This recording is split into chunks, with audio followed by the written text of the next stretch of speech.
Hi, Brian. Very welcome to Chile. I'm very welcome to for another important visit from the U.S., University of Massachusetts, and to the Center for Social Conflict and Cohesion Studies. I would like to start this interview, try to describe who you are. Remember, this interview is meant to be a legacy for our member of the community, to learn exactly the kind of contribution that you're doing in social psychology, and particularly regarding our main goals in the center. Right. So let's start talking about your beginning of your career as academics and how you became interested in psychology and later in social psychology. Where did you study first and so forth, just to do the kickoff. Yeah. Well, my undergraduate degree was in economics, and I worked for a time after college in doing corporate strategy consulting analysis. So I did that just for a couple of years after my undergraduate degree. And then in 1994, I started a PhD program at UC Santa Barbara in social psychology. And I had spent a couple of years kind of going back to college in some sense. I wasn't formally in school, but I worked in a couple of different research laboratories at Washington University in St. Louis, cognitive psychology, social psychology, studying different topics. And so it took some time to narrow down what I wanted to do. So in 1994, then I went to graduate school at UC Santa Barbara. And there I worked mainly with David Hamilton, who He was your mentor? He's my primary advisor. Yeah. And his research has been really primarily about stereotyping processes and judgments of individuals and groups, kind of in the context of intergroup relations. Very much of a social cognition researcher. And I also worked with Jim Blaskovich, who used psychophysiological measures of measuring stress and threat and reactivity, and mostly did projects with him that were related to stress reactions in intergroup interactions, so interracial interactions, other kinds of social interactions where one person was stigmatized. So that was my sort of graduate background. And in my dissertation research, the main thing that I was trying to understand or investigate was collective responsibility. So why do people sometimes hold everyone in a group responsible when it's objectively only a couple or one member of the group that does some bad thing? And so that was, for me, a starting point for a lot of the work that I do now, I still continue to do now, in terms of how people look at their social world and see something other than just these isolated individual events. You know, we know that people see connections, sometimes connections that are there and sometimes connections that are not there. So, you know, for example, in the United States, one of the major issues that we in my lab spend a lot of time thinking about is when and why Americans express bias against Muslims or Muslim Americans. So that's really what an example of things that we're focused on right now is when people will generalize that threat of terrorism far beyond what we think objectively it should be, and generalize or blame, for example, all the members of a religion for something that objectively is a very, very small number of people. And so that's really, for me, the core thing that I've really tried to understand is that sense of responsibility that people either apply to groups as a whole, kind of outward, but also when people will take responsibility for their groups. When do people say, oh, rationally, I'm not connected to this, but I feel like I have to be involved, taking responsibility to either stop my group from doing something bad, taking responsibility for a problem that's emerging. That's kind of the core thing that from a cognitive point of view and an emotional point of view, I've really been focused on. And not every project in my lab studies that, but we return again and again to those questions of responsibility and how people, for ways that are good and ways that are disturbing, see the world in terms of group identities and how that motivates people's behavior. There are a lot of people in the center trying to understand processes and mechanisms that explain, for instance, why people is more motivated to repair the damage that your in-group have done to someone else, other group members. And I know for sure you've been looking at processes, more emotional ones, Right. that might be behind these positive attitudes to support, for instance, policy of reparations, Right. either in the political arena or in intergroup conflict situation. Right. Could you tell more about these emotional components? That Yeah. has been an issue quite recently in the literature before we start looking for cognitive explanation. Right. So tell us more about this guilt, shame, or emotions Mm-hmm. that you've been studying for years. Right. Well, so for me, I came to that question really from this idea of collective responsibility, that because humans organize themselves into groups, that's really one of the core basic realities of our species, is that we're a social species and we organize everything around groups and group identities. And, for many years, social psychologists studied, the negative sides of those things. And we know that's true, that we tend to favor our groups. We tend to see outsiders as being less important, less worthy of protection, more open to exploitation. And we know that we tend to blame everybody in an outgroup if somebody from that group does something bad towards us. But there is a flip side to that, which is at least sometimes we can see our group as having done something blameworthy. And even if it's in the historical past or if it's in the present, but it's not somebody who logically, rationally we're connected to, because we share that group identity and because that group identity is central in defining who we are, we can't and we don't want to escape responsibility from that. And so that group identity can then sometimes motivate people to take responsibility. And certainly there's thought processes that are involved, but we see it very much as being driven through emotional processes that are in some ways similar to how people respond to their own personal wrongdoing. So if I do something harmful to you and I recognize that I've harmed you and we have a relationship that I value, I will spontaneously experience self-conscious or moral emotions. I'll feel guilty, I'll feel bad, and that may then motivate me to try to restore our relationship, right? Likewise, if I do something that's discrediting, something immoral or disgraceful, we know that people will want to avoid that, but also sometimes be motivated then to change themselves, to say, oh, this was really bad, I should never do that again. Well, we see that at the group level as well. So if I see that my group has done something harmful, if I see that my group has done something disgraceful, that can then evoke these same emotions of guilt and shame. And that, even though logically I'm not at all connected to it, because the group identity connects me to the action, a psychological connection, that then can motivate these responses. Yeah, this is a very relevant topic in our history because of our political past conflict. As you know, Chile experienced a very huge dictatorship with a lot of loss and human life and torture, disappearance of people. So we faced during many years after we recovered democracy, the process of repairing and reconciling people from different political angles. And I was immediately thinking on those people who identified with the group who were more related to the perpetrator group, because they inflicted negative consequences on the A group. Yeah.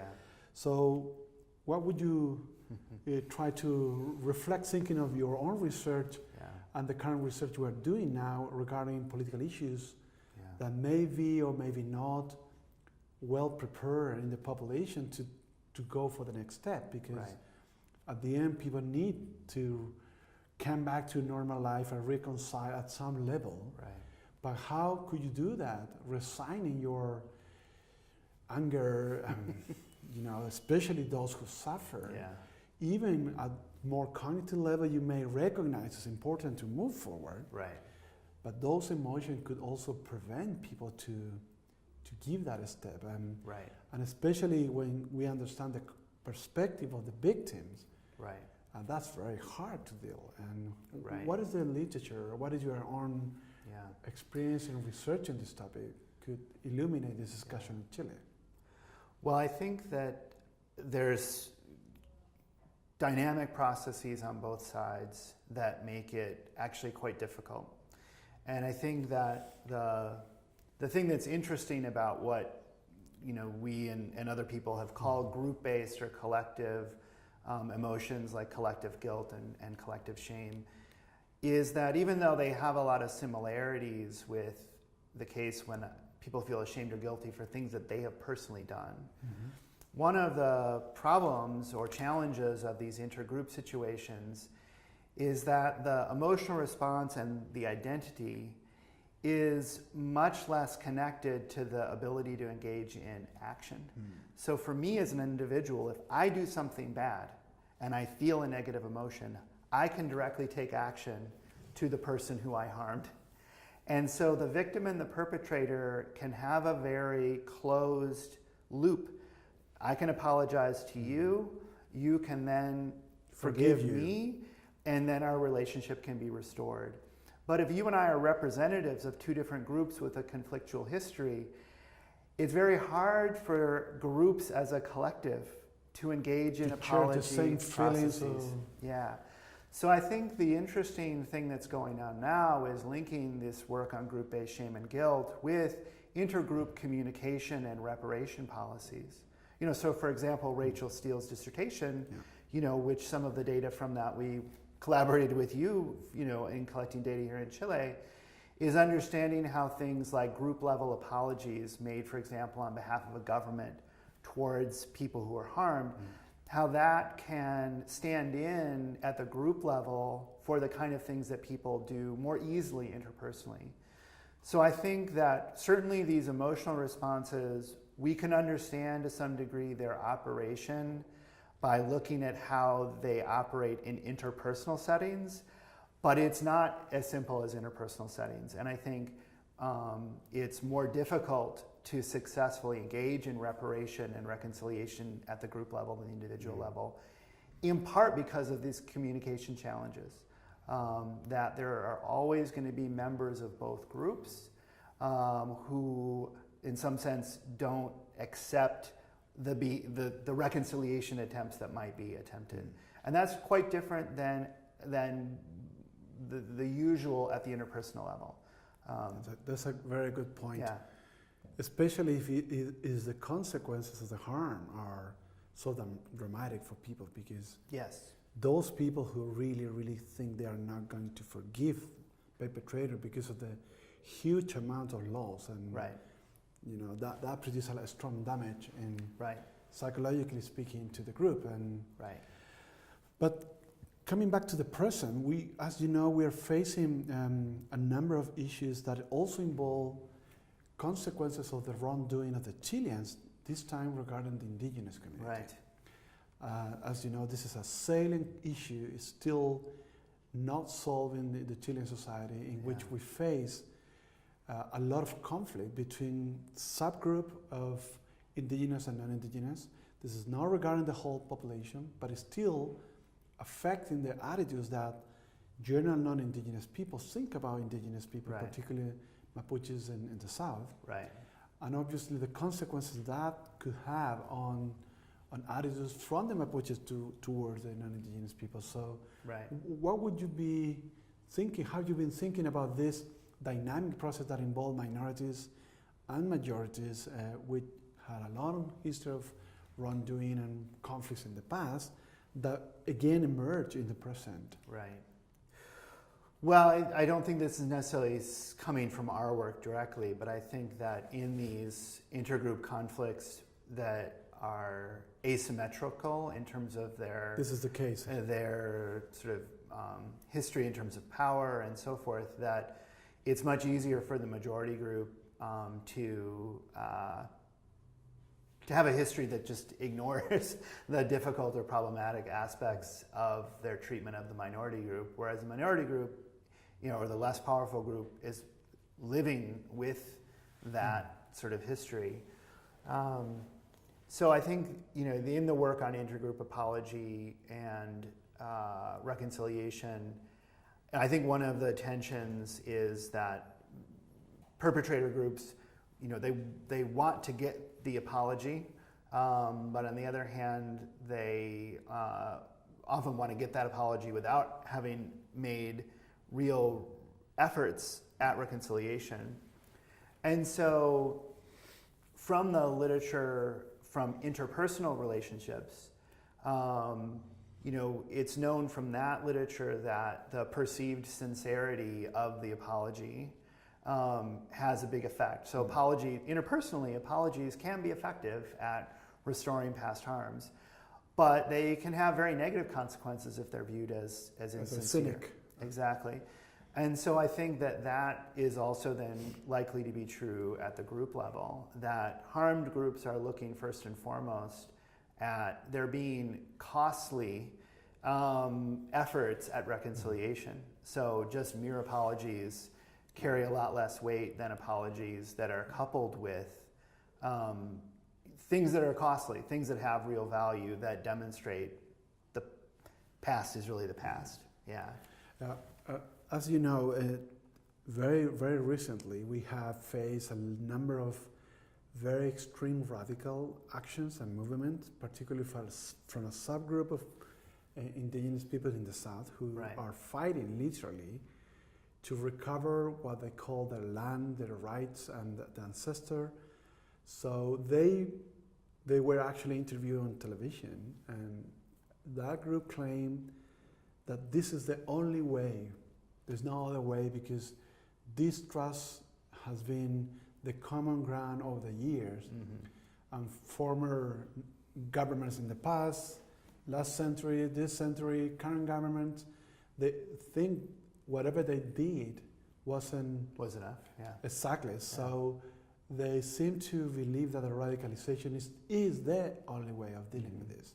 So they're pushing very, very hard, and they are actively, making strong actions like burning trucks and company, pushing the factories away from the land, using this very radical movement. Right. So in an environment like this, in which people living in the region, on the other hand, is really, really against these kind of actions, and obviously it produces, imagine, a strong conflict between these two sections of the society in this region of the country. So in that particular context, how could we deal with this process of rebuilding trust, or rebuilding the very basic step to start talking again? Because government is pushed to be using the terrorist law, and from those people from the community that have been affected by this conflict. Indigenous people, on the other hand, the subgroup of indigenous people, because not all of the indigenous people are supporting these actions, but those who support this action don't believe in the government, and they think the government is doing things that are opposing this main goal. So apparently there are so incompatible goals between recovering my land, my rights, my constitution, my own way of living, versus the need of the people in the region and the government to keep this region in a peaceable way. So how to intervene in such a conflict? And obviously it's not a conflict that involves a massive amount of people, but it's enough to trigger everyday headlines in the newspapers, and legal issues and police involvement, police forces being in the conflict of dealing with Mapuches in radical actions. So what would you my solution think? Not necessarily your solution, but what would you recommend in terms of thinking and considering? Well, I think just sort of stepping back, I think there's two things I would keep in mind given the work that we've done.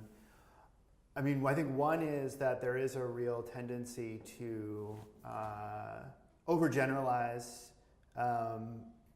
things, right? So, the actions of a few people if they're speaking on behalf of a movement, can sometimes then be used to frame the entire movement, right? And so I think that's one thing that I would, caution, is that I think it makes sense to really look at objectively, how prevalent are things, right? So, any negative thing that's done, doesn't actually reflect on, the entire Mapuche movement, right? Even if those actions are taken on the behalf of the movement. Certainly I would make a distinction in terms of violence towards, other people versus things that are very obstructive or even destructive of property. And again, this isn't work that we're doing in our lab directly, but in social movements research more generally, there is now good evidence that nonviolent social movements are effective at promoting social change. But here's the important point. Nonviolence doesn't necessarily mean normative from the point of view of the government or the society in which they're operating. Of course. And so, of course, no one likes to have roads blocked. No one likes to have vehicles burned. But from the point of view of, looking at social movements and sort of how very difficult intergroup situations get changed, those more radical actions would still be considered nonviolence. As long as they're taken without an effort to terrorize people or to harm people, those would really be kind of still under the umbrella of nonviolent action. So, my sort of critical perspective would be in the continuum of kind of protest behavior or counter-government behavior, there's destruction of property is still really far away from violence. And I think the question I would have, again, it comes back to sort of how things get framed in terms of who's controlling the information, right? So destruction of property, can be framed as, well, the next step will be violence, right? Or destruction of property involving people as violence. And I would, I'd question that.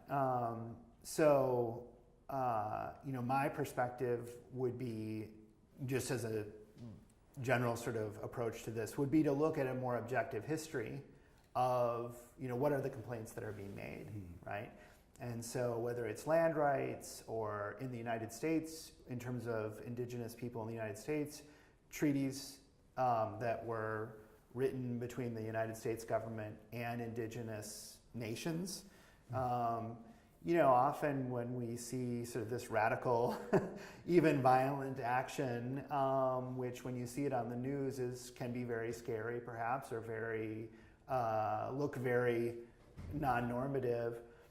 When you look at the history of things, you will see that, well, the history is there was a broken treaty, right? That the U.S. government promised made an agreement, and then... right? And so, I would ask someone, well, if someone came and kicked you out of your house, took your house from you, would you feel justified in, burning that person's car, And I think most of us then would have an intuition of, that feels more expected.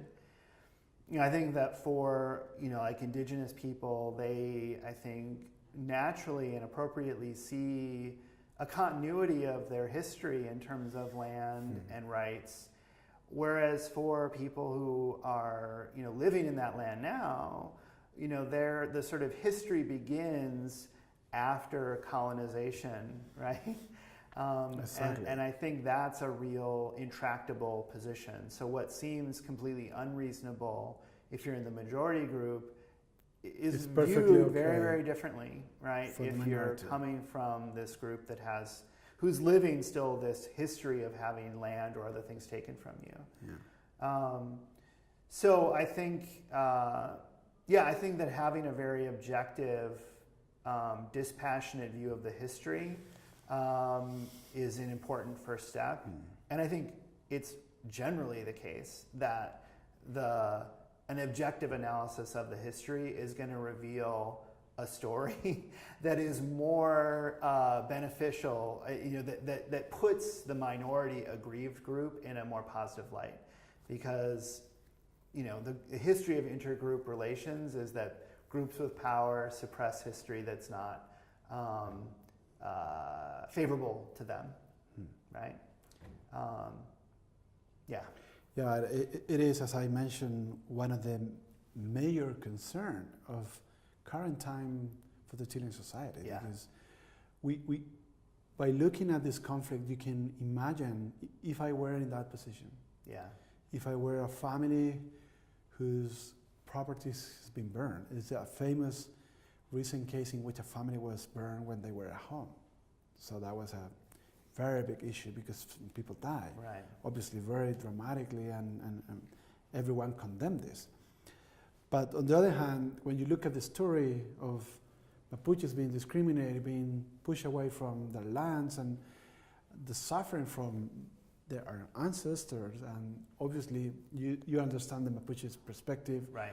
They are pushing now to radicalize their actions to return their land to them. Mm-hmm. The government has been introducing a policy for bringing land to Mapuches community for many years, and Mm-hmm. a lot of investment. Yeah. But apparently there's not enough from the indigenous perspective to deal with more symbolic identity, cultural issues that not necessarily related to the land, Right. but rather related to power, as you mentioned. Yeah. Some people are now supporting the idea, and we are starting ideas in the center in terms of creating position in the parliaments for representing the indigenous communities. Mm-hmm. Some people think that we even need to create a sub-nation within the nation of self-government for Right. indigenous government and so forth. So all these measures could be also way of dealing with this conflict that is really unsolved for many years. Right. So this view of considering the group perspective seems to be important. Yeah. And I think, again, another another difference between these intergroup relations and interpersonal relations is that in interpersonal relationships, we have more of an expectation that the relationship as a whole is either going to be, good and will work so that everything is figured out and now there's no problems, or it's like, no, we have this problem and we're therefore not going to have a relationship. And I think one possibility in intergroup relationships is just accepting that because groups are not in reality as unified and unitary as individuals, that we have to accept that there's going to be some issues that are more or less resolved. Some members of each group will be more or less happy with the solutions that have been determined, and that it's by its nature going to be less easily completely perfectly solved. And I think if you have an expectation that, well, everything will either be solved or we have an intractable problem, that itself, I think, is a recipe for a lot of difficulty in intergroup relationships. Whereas in interpersonal relationships, maybe you can push for that, right? Like just saying, okay, well, we still have this one other thing that I'm still unhappy about, and so we've got to figure that out, or you and I are never going to be okay. That is probably not going to be realistic in intergroup relationships. Again, because they're so multifaceted, and because they are in reality composed of many, many people in each group.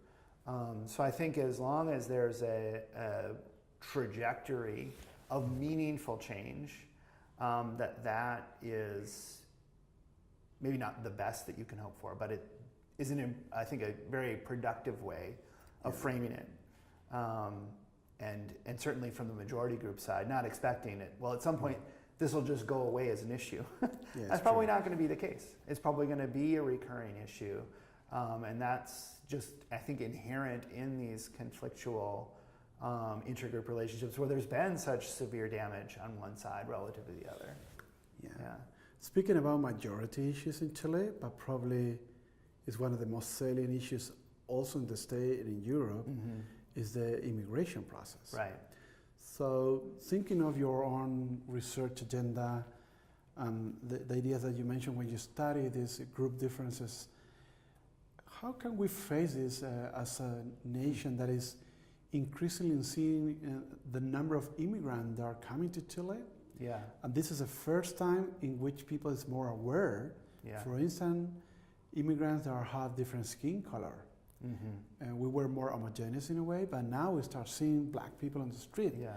And people start believing that immigrants are representing a threat for the Chilean society. Not all the Chileans, of course, but facing these group differences because of language, traditions, and so forth. How could you illuminate the discussion of us, a kind of young country, now facing a strong movement of immigrants?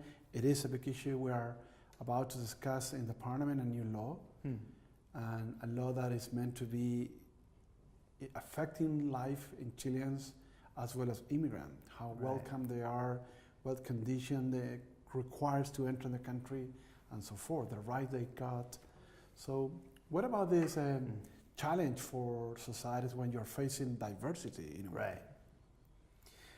Well, I think that that's a recurring issue in United States history, and if you look at our history in the US, that there have been times where there was very open immigration policies and then others where they was quite restrictive. I think that these issues of generalization and people thinking in terms of group identities and falling back on those group identities when they're feeling threatened, those are really important things to keep in mind in the context of immigration. And I think the data on immigration generally show that it's linked to economic growth, that people they got a strong driver to that people develop. Who are immigrants generally bring with them a drive for entrepreneurial activity, so creating new businesses. They're motivated in a good way for upward mobility.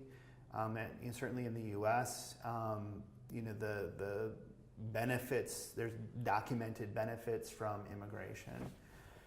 But it's always possible for you to find exceptions. And it's the nature of these intergroup relations that whoever is not in the majority, who looks different, who has a different identity, whether it's religion or origin, national origin, that things that happen, things that are done by members of that group are going to be cast as representative of it, right? So if a standard, regular, prototypical Chilean person commits a crime, that's not news, right? It's maybe the crime is news, but it doesn't tell us anything about Chilean people, right? Because it's just an ordinary person.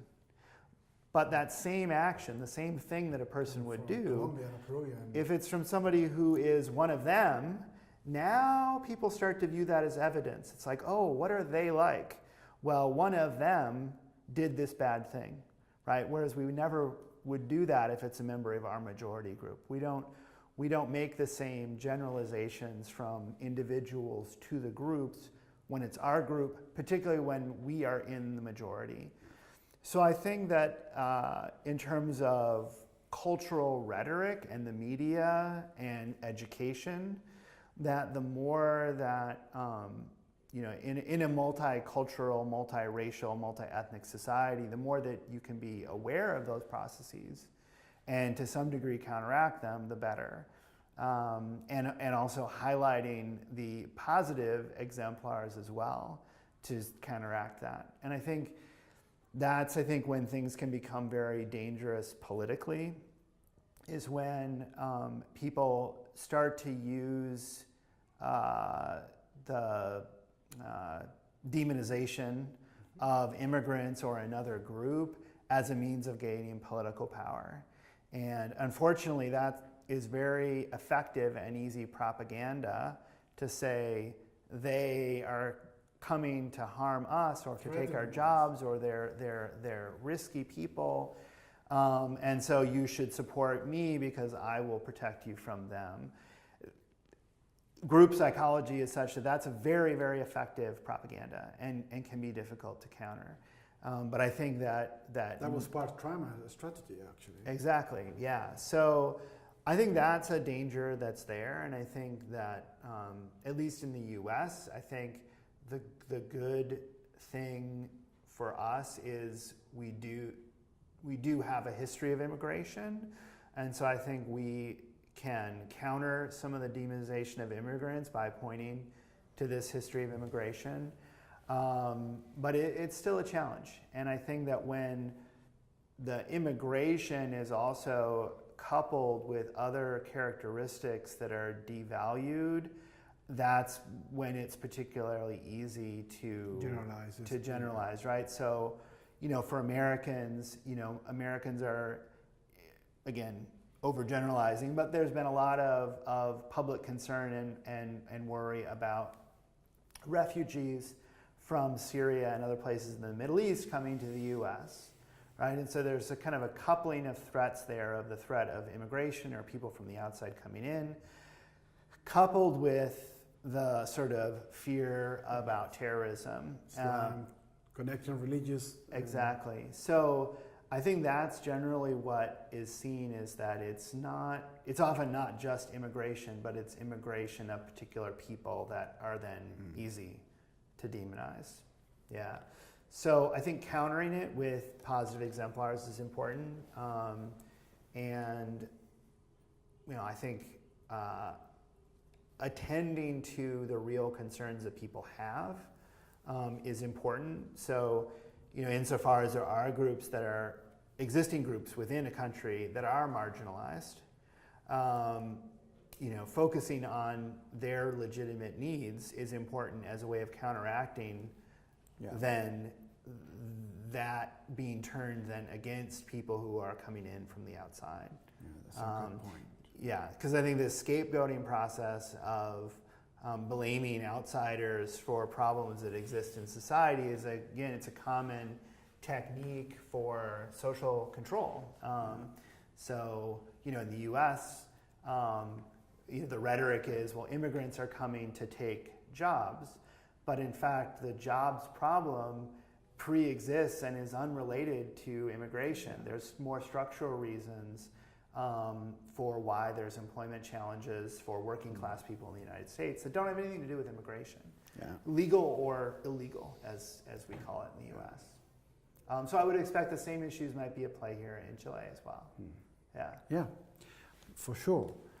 Coming back to the original goal of this trip, I'd like you to talk more about your new kind of twist in your agenda towards connecting psychology and environmental issues and perception of risk. Right. And tell us more about this connection, because social science hasn't been very strongly related to this issue. Right. Climate change or environmental concern. Right. So tell us more about this collective actions and individual differences factor. Yeah. Well, I think the thing that I'm very interested in doing is trying to understand macro social conflict processes, but understanding the micro psychological things that play out there. So for me, I'm always thinking of two levels. One is an important real world contextual sort of setting. And then the other is, well, as a psychologist, what can I offer? Well, what I can offer to some degree is helping to understand these psychological processes. So, the program that I'm a part of at UMass Amherst, the Psychology of Peace and Violence program, that really describes what our general goal is to be paying attention to the large-scale contextual factors that influence conflict processes, but then as psychologists playing a role in illuminating those things. So we're the sort of bottom-up processes. Yeah. So in reviewing the factors that influence large-scale social conflict, I began to become very aware of people in other disciplines, economics, geography, political science, natural sciences, beginning to express real concern that the changes in weather patterns due to human-induced climate change that could be very bad in the future, but actually there's some evidence that those processes are starting to unfold now. And there's actually quite a lot of research in political geography and other related disciplines linking disruption in agriculture due to changes in weather to civil conflict. Because there's too much rain or floodings, or because Yeah. there's losing water? So people who are living in more of a subsistence agricultural society where there isn't a large surplus of food, that those proximal environmental effects are then pushing them into situations of scarcity. And again, as psychologists, we know that when people face scarcity, when they can't, they're worried about their family, when they're worried about their livelihood, when there's others who might be threatening to them, that's a psychological context where we know threat is a very dangerous setting, right? So the macro level is really saying, well, insofar as changes in the climate system influence rainfall patterns, too much rain, too little rain, temperatures that are too hot or too cold at the wrong time of the year in terms of growing crops, that in subsistence societies, in particular, that could be a driver of civil conflict, migration, Pushing them away from that. Exactly, as well as more localized sort of interpersonal violence as well. So that to me seemed really important, right? And then the other part of that then was to say, well, so how are we as a species, how are we responding to that? What are we going to do? Are we going to do anything? And then seeing, well, it's a really big challenge. And it's a human challenge.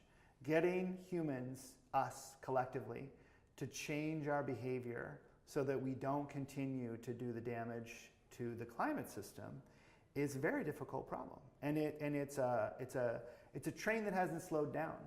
So we can see that there's likely to be quite significant changes in our ability to grow our food in the places that we've traditionally grown it, due to the changes that we are causing to the climate. And that's going to have consequences for large-scale violent conflict and migration, both.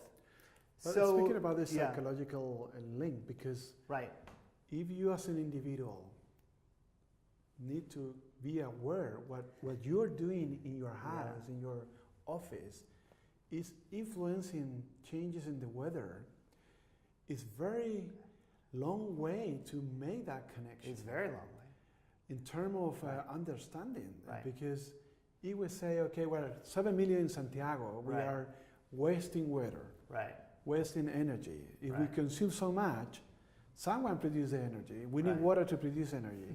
If we run out of water, we cut off the electricity. It's happened in the past, in which we needed to cut everyday electricity because there were no water enough in them. But it's hardly difficult for every individual to be aware of this small behavior that could make a change. So how to stimulate, because we change our behavior when you can see the consequences. So if I drink too much, I feel bad. I can easily connect this. But when you need to think of something that you believe is out of your control, you attribute change on the weather or the heat or the temperature, not because of human actions, but it's the climate change because the planet is changing as a consequence of the maturity of the world. So all this belief, how could you explain this connection? So for me, this is where I come back to this recurring thing that I've been studying for 20 years, which is collective responsibility.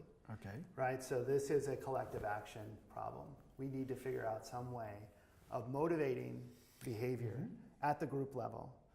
And the group level could be defined in terms of communities or in terms of nations or in terms of humanity in general. And so the question of how do you get mass action really, from my point of view, can only be understood by understanding group identities. And so how do you motivate this? it's completely irrational and pointless for any one individual to change their behavior. It just has so little effect because there are 7 billion people on the planet. Yeah. But somehow we have to think about ways in which people are not engaged in this at the individual level, but they're operating at these group levels. And we know that, in fact, group level action is powerful. Yeah. And we see it all the time. And often in very negative consequences, right? 2 nations go to war. Yeah. Well, those are Because of scarce resources 2 and- collectives, right? So human behavior is can operate very naturally at the group level, and that's exactly how people have to be thinking about it in terms of climate change, I think, both in terms of preventing reducing our emissions, greenhouse gas emissions, but also just in terms of preparation and adaptation to changes that are already likely occurring. The more that we can develop effective collective approaches to both the prevention of things getting worse as well as preparing and adapting for the changes that are likely to unfold, the better. And I think, again, for me as a social psychologist who studies conflict, the fact that we are not making good changes with regards to greenhouse gas emissions, and we see, The pine line. Carbon dioxide levels are increasing, average global temperatures, we're in the 3rd year of record high average global temperatures. To me, The ice are exactly, melting. knowing that increases my motivation to work on that problem, but also to continue studying conflict processes. Yeah, And again, in terms of other things that we've talked about in terms of my visit to the center, really being interested in these collective action processes on the positive side as a positive approach to these things is really, really salient to me. We had a very exciting thing for me to watch unfold at UMass Amherst a year ago, which was we have a student-led, completely organized group that was pushing the university to divest any investments that the university endowment had in fossil fuel companies. And they engaged in literally a textbook case of nonviolent civil protest. They occupied the administration building. They had a scheme of colors. They had an amazing Facebook campaign. And they were simultaneously very obstructive, doing things that the administration found very irritating. But they also were very conscious of when they were choosing to break the rules in order to make a political point, but actually were largely operating within the rules on campus. So they couldn't be legally removed from the administration building because they knew exactly what they could and could not do, how quiet they had to be, how much space needed to remain in the hallway. Wow. That as long as they didn't break those laws and campus rules, there was no basis for them to be removed. And in fact, the administration changed. Microengineering collective actions. And so they were effective, and the university is now divesting from fossil fuel companies. It's the first public university in the United States to divest from all fossil fuel investments in terms of the campus. Wow. So that obviously doesn't solve the entire problem, right? But that's an example of the sort of thing that's far different than one person deciding, oh, I need to shut the lights off. So for me, that's what I'm really intrigued by now, is kind of linking up these levels of productive group action and collective responsibility as a positive force, and positive force for motivating people to engage in action. You mentioned the word threat in several levels and several Yes. conditions.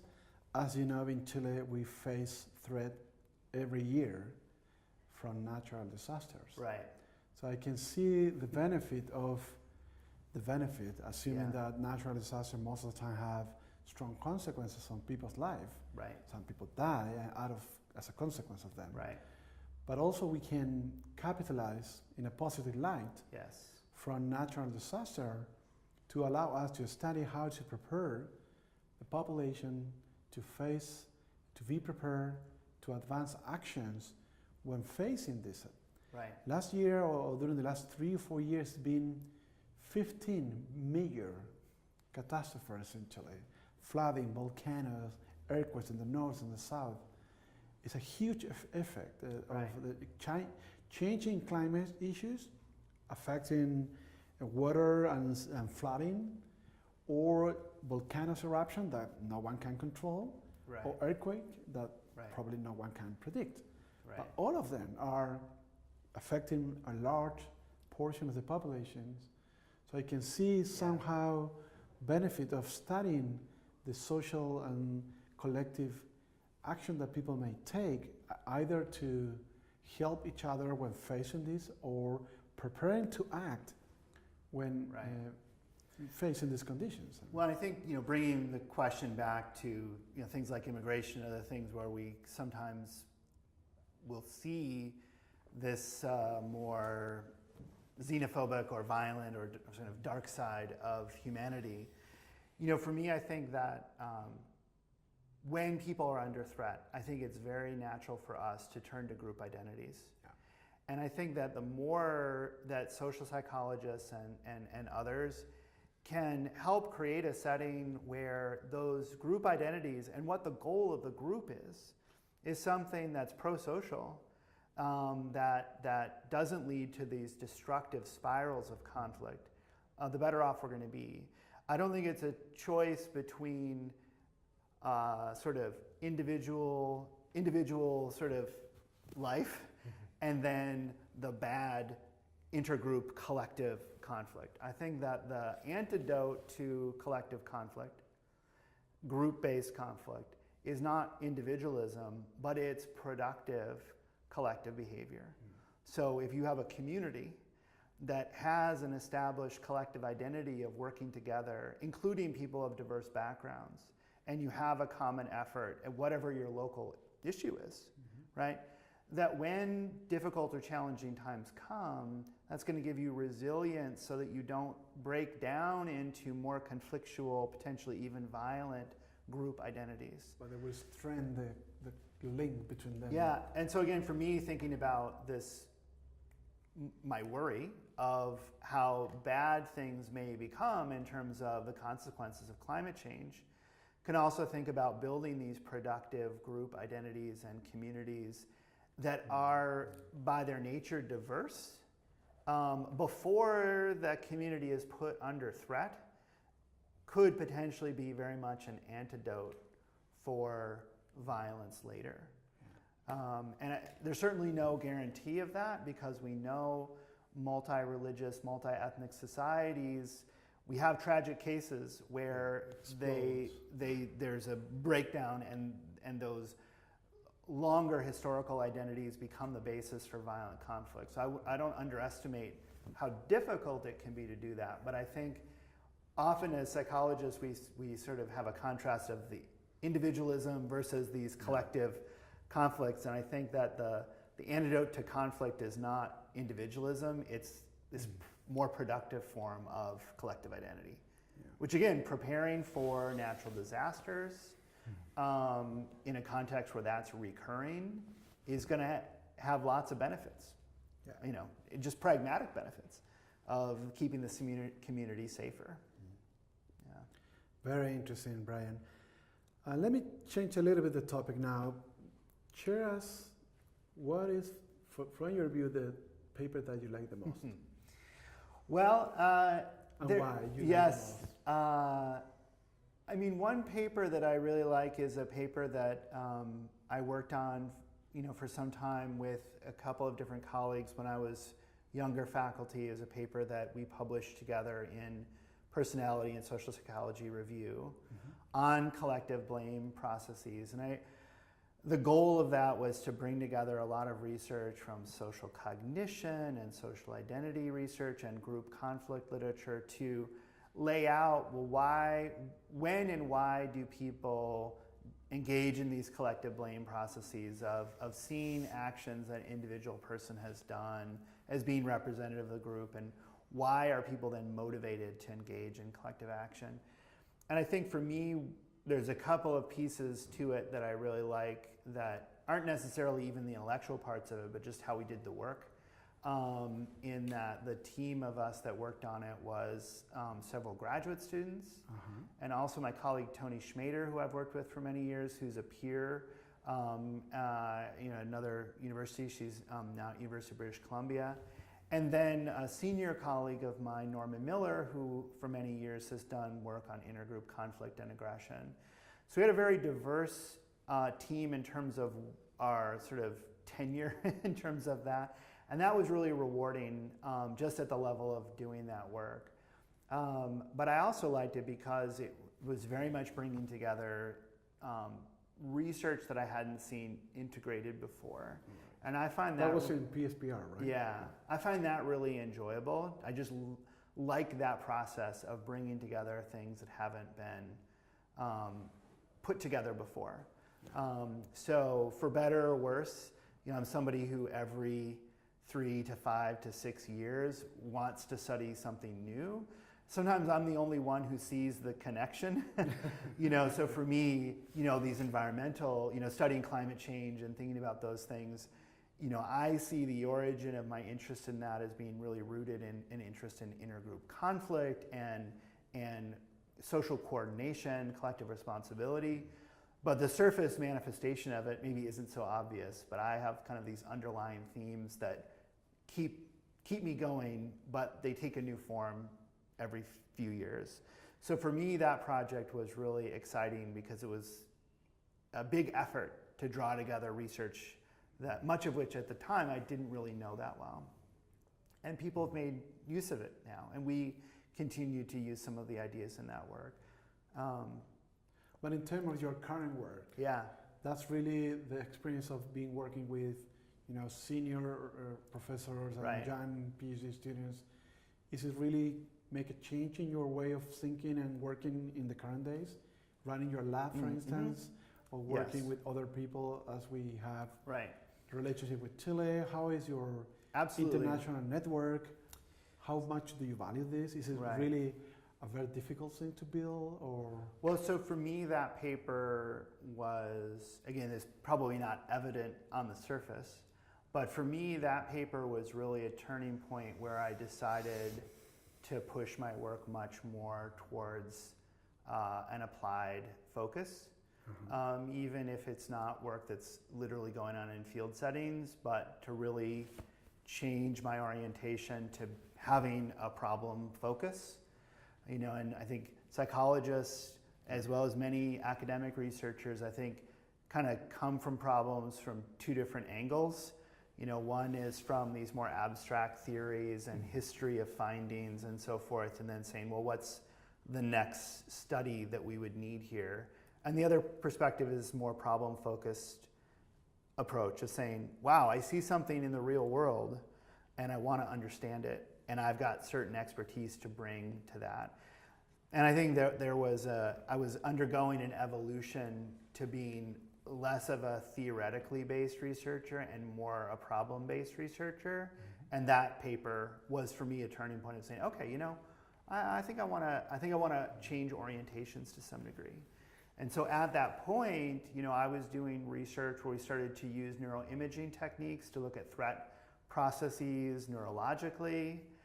And I certainly find that work still interesting, but it was at that point that I considered and then made the move to UMass Amherst to the Peace and Violence program, in a major impetus being that I wanted to keep my work anchored in a real focus on situations, with the real world problem being front and center, and certainly doing work that was coherent and connected to prior research, but that I always had that problem and the relevance of the research to the problem being front and center. So that to me is why that paper is important, is that that's the point I can really see kind of that switch in my mindset to moving from a theory-based grounding to a problem-based founding. Yeah. And tell us what is the course that you teach and like the most? Well, I teach a large undergraduate class called the Psychology of Cruelty and Kindness. Mm-hmm. And so in that class, it's usually once a year I teach that class, generally 300 students, entire semester, studying the roots of altruism and cooperation, but also group-based violence, individual violence. Mm-hmm. And my goal in that class is to really link together these different levels of analysis of the biological and the social and the psychological, and showing how culture and evolution operate together in shaping kind of our basic psychological mechanisms that we don't have a lot of choice over. Humans can't decide to just delete their anger, emotion of anger. There's just no way. It's literally part of our biology. Our emotion system is part of our biology, and it's a product of our evolutionary history. But we're not sort of evolutionarily designed robots. We live in a context where cultural processes, as well as our own individual experiences and our own values and volitional choices, shape how those more basic social and emotional and cognitive mechanisms play out. And I think that most students come into the class thinking, it's sort of evolution or biology, like violence. It's like, oh, we're just like the animals, right? Or oh, no, humans can kind of be whatever they want to be. There's nothing can shape, nothing determines what you are. And I think that there's a common, neither of those are completely accurate. We do have some core, powerful elements of our psychology that I think are rooted in our evolutionary history as primates. But on the other hand, those do not, for the most part, operate as these deterministic sort of programs, right? So the roots of war and violence, I think, are shaped by evolution. Yeah. But the operation of those is not inevitable. So war, I do not think it's inevitable. I think it's fully within our capacity as a species to not have war. Yeah. We will always have to be aware that those basic building blocks of greater love and trust for the in-group and the distrust you of the out-group, the positive and the negative, is going to be there, but forces. It's not inevitable how it operates. So that to me is my class I love the most. And most of the undergraduates who work in my lab take that class, get excited about it. Recruiting new students. Yeah.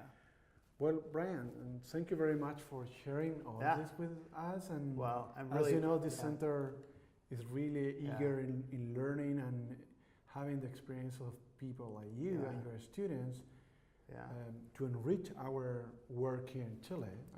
We have a big challenge in terms of creating a new generation of social scientists, not just psychologists, but we work in political science, economists, anthropologists, geographies, architecture, sociologists. So your experience in understanding this process is going to be very positive for us. Well, Thank you. Really appreciate the chance to be here. Thank you very much. Thanks, Roberto.